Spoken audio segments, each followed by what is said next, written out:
Oke, bismillahirrahmanirrahim. Assalamualaikum warahmatullahi wabarakatuh. Selamat pagi anak-anakku semua yang ada di rumah masing-masing. Ya, pada kesempatan kali ini saya akan memberikan materi pertama untuk pelajaran bahasa Madura.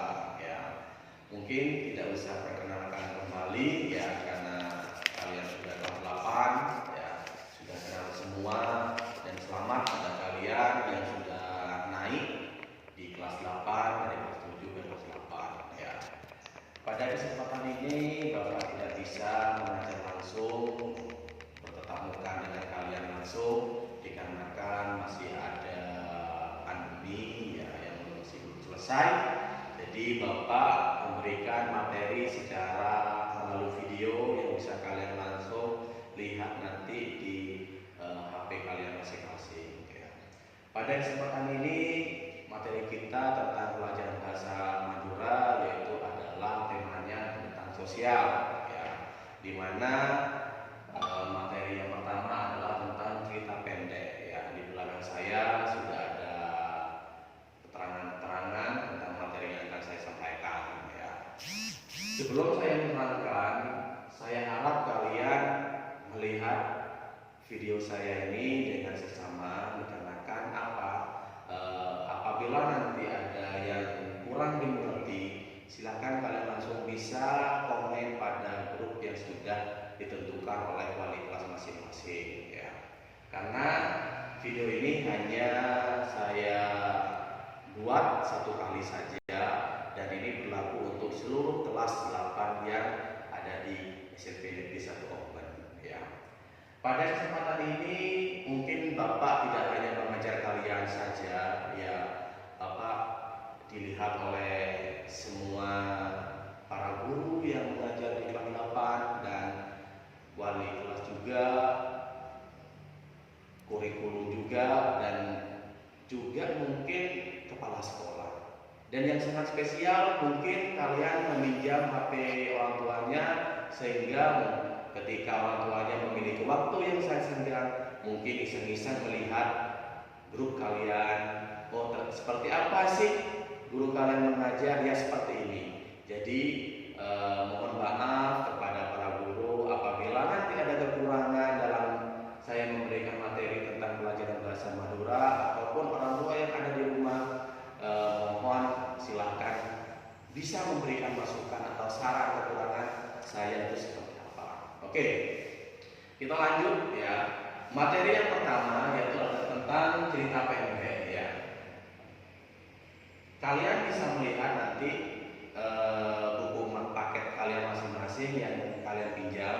Apabila kalian masih belum punya atau belum meminjam pada sekolah, sebentar lagi saya akan mengirimkan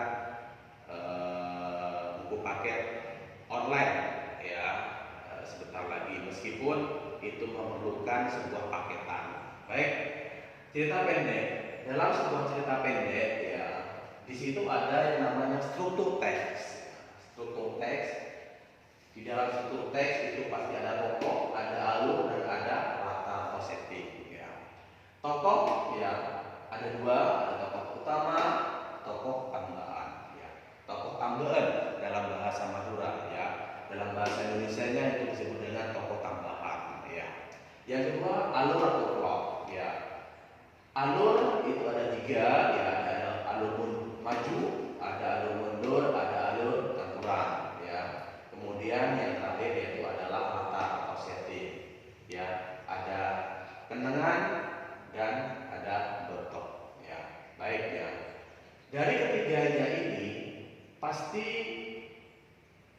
terdapat ada sebuah terdapat sebuah struktur yang ada di sebuah cerita ya. Apakah itu cerita pendek ataupun cerita-cerita yang lainnya ya.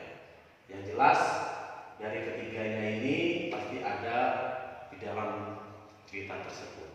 Baik ya, untuk menyingkat waktu ya, apa sih yang dimaksud dengan tokoh itu ya? Di samping kita itu adalah yang pengertiannya, yaitu adalah tokoh Eki Manika panglakau seawujud oleh keben otak bareng sing ngalami setong kadadian ederek carita ya. Jadi tokoh ini adalah pelaku dalam bahasa Indonesianya. Pelaku atau pemeran yang memerankan atau yang mengalami sebuah cerita atau pengalaman dalam cerita tersebut. Itu yang disebut dengan tokoh. Ya. Oke, yang kedua yaitu adalah alur. Apa yang dimaksud dengan alur?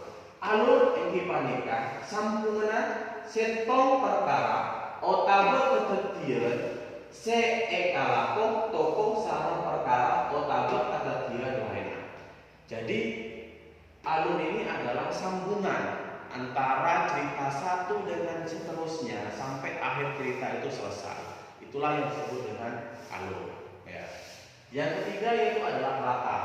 Latar inggih punika kenengan sareng berkenaan perkara utawa kadadian seekalakoh tokoh emil cerita. Nah, barusan saya menjelaskan bahwa latar ini ada dua, ya. Ada latar yang disebut dengan kenengan, ya.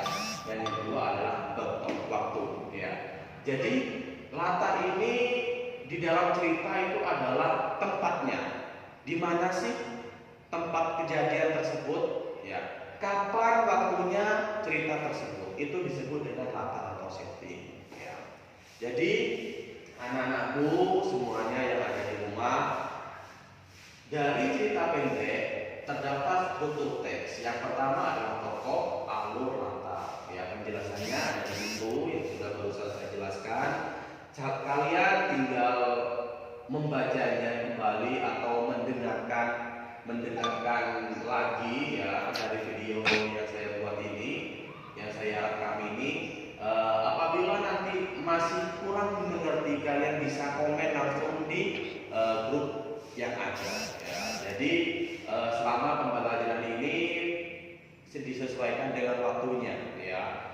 Apabila nanti tidak sesuai dengan waktunya, ya, bisa kalian langsung japri Bapak, ya. Apabila ada waktunya, ya, Bapak ada kesempatan, karena Bapak tidak hanya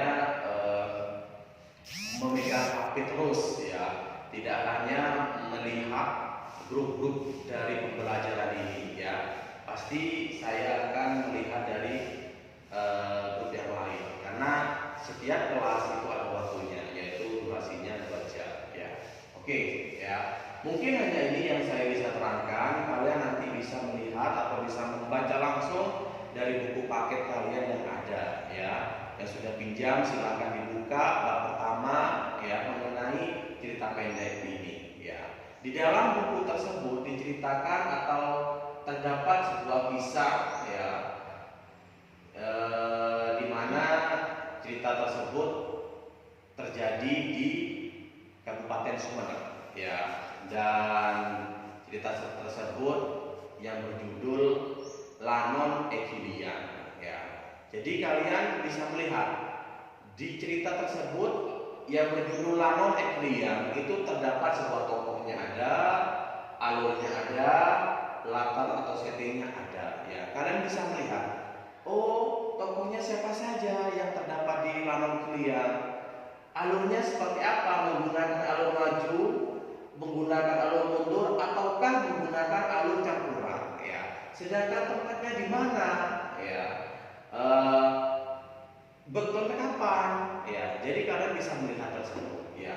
Jadi apabila nanti dalam sebuah cerita tersebut ada pertanyaan yang kalian belum mengerti, silakan kalian bisa bertanya langsung kepada Bapak, ya. Mungkin hanya itu yang bisa saya sampaikan terlebih dahulu. Nanti ada video berikutnya. Apabila tidak mengerti kalian, mungkin saya langsung menulis di papan ini juga tentang keterangan-keterangan dari pertanyaan yang kalian belum mengerti, ya. Oke, mungkin hanya itu. Kita bisa lanjut dalam bentuk sesi tanya jawab atau penugasan nanti yang terakhir, ya. Jadi saya harapkan kalian bisa mengikuti semua pembelajaran ini meskipun kalian tidak bisa bertatap muka langsung dengan Bapak, ya. Akhir kata dari saya, mohon maaf apabila ada kata-kata yang masih kurang lancar, karena ini adalah pertama video Bapak menggunakan video yang tidak ada siswanya, ya. Jadi mohon maaf, ya. Dan apabila nanti ada saran atau masukan dari guru-guru mapel yang